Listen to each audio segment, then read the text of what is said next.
logique du langage juridique clair, comme si ça existait. On va essayer au cours de la journée de vous donner des pistes, de vous donner quelques règles, quelques pratiques, bonnes pratiques à ramener chez vous et à appliquer au quotidien.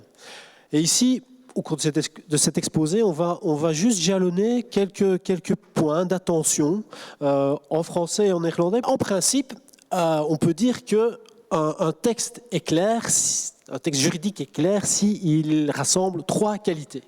La première, c'est qu'évidemment, il doit être juridiquement valide. Là, on est tous d'accord là-dessus. Le deuxième, il doit être concis.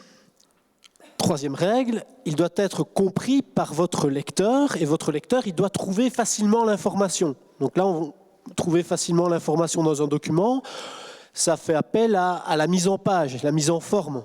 Ce sont les termes juridiques et le style juridique. Mais les termes juridiques, les mots juridiques, est-ce qu'il y en a tant que ça, en fait, des vrais mots juridiques? Dans un article récent, la linguiste Madame Lenoble-Pinson identifiait 400 termes juridiques qui n'ont leur existence que dans le droit. Et puis, il y a des termes, 400, c'est pas énorme. Et il y en a tout autant qui sont polysémiques. Xavier en parlait tout à l'heure, c'est des termes qui ont à la fois une existence juridique, mais une existence dans le langage courant. Un exemple, la prescription. Si on sort ici Place Rogier, au premier passant, on lui demande c'est quoi une prescription ? Il va vous parler de son pharmacien et de son médecin. Il ne va pas penser à l'écoulement du temps qui était un droit. Certainement pas. Donc, ces termes polysémiques, ils peuvent poser problème. Mais au-delà des termes juridiques, c'est surtout le style.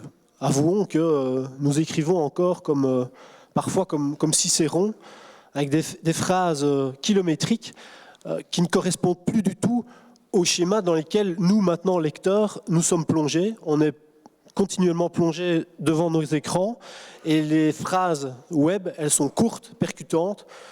Bien souvent, nous, on oublie tout ça et on en met des propositions, on en met, et nos phrases sont beaucoup, beaucoup trop longues. Alors, la solution. La solution, c'est choisir des mots corrects et rédiger des phrases simples. Vous allez voir ce que c'est des phrases simples. Donc, quelques points d'attention, on a voulu les porter sur définir les termes juridiques. Voilà, ça c'est les 400 termes juridiques et les termes polysémiques. Il est finalement très simple de les définir, de prendre un peu de temps et de les définir avec des mots de tous les jours. Chez Droit Quotidien, c'est vrai, on a un lexique, on a 500 termes juridiques qui sont définis dans les mots de tous les jours. D'ailleurs, c'est une tendance dans plus en plus de contrats, au début des contrats ou à la fin, on a un lexique. Dans le code de droit économique, rassemble tout au début de ce code toute une série de définitions de termes juridiques qui sont employés dans le code. C'est pas très compliqué, mais ça prend du temps. Il faut se donner le temps pour pouvoir être compris. Un petit truc, des intérêts moratoires. C'est vrai que pour le commun des mortels, moratoire, c'est